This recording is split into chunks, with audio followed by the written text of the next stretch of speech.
Today we're going to talk about fractions. We're going to start with naming and writing fractions. The definition of a fraction is a numerical way of representing part of a whole.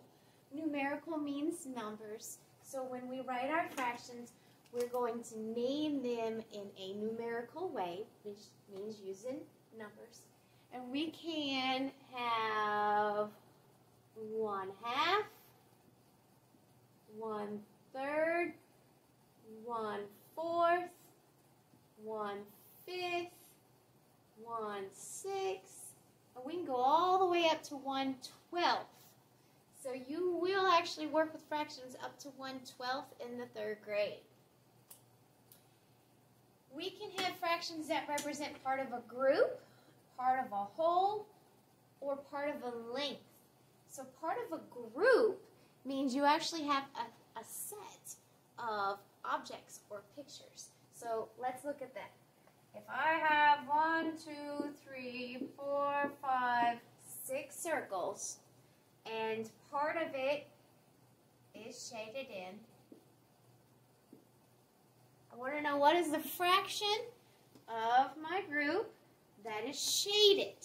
So your top number, which is called your numerator, is how many are shaded. 1, 2, 3, 4 are shaded.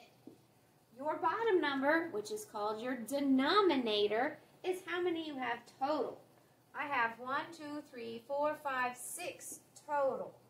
So for my fraction, I have 4/6. Now 4/6 can be simplified. If I divide it by 2, I would get 2/3. But we're not going to simplify just yet. Part of a whole means I have a whole, and that would just be your one object. I'm going to divide this up into thirds. 1, 2, 3. So there's thirds, three pieces. So my whole has 3 pieces. The part that is shaded, I have 1. So my numerator would be 1 that's shaded. My denominator is going to be how many pieces I have total, and I have 3 pieces total.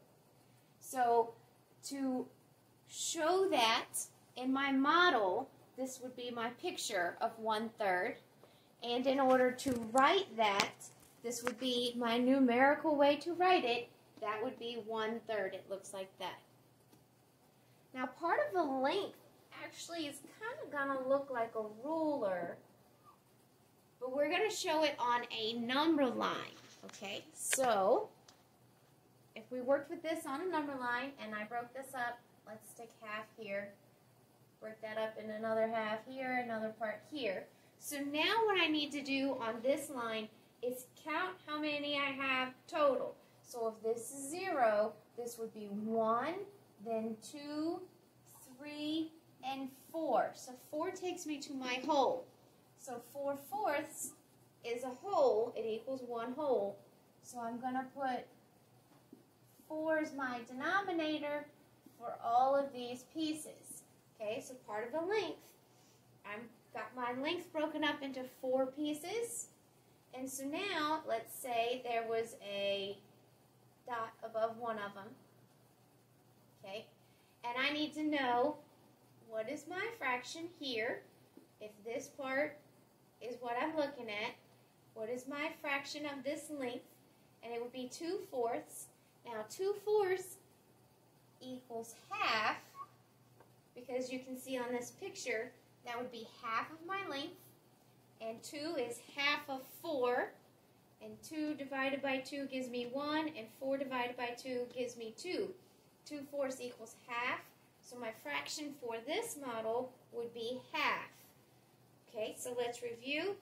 To name and write fractions, fractions means it's part of a group or set, part of a whole, or it could be part of a length. Numerical means we're going to write our fraction in numbers. We can simplify them, but the only simplification we're going to work with this year is going to be breaking things up into halves.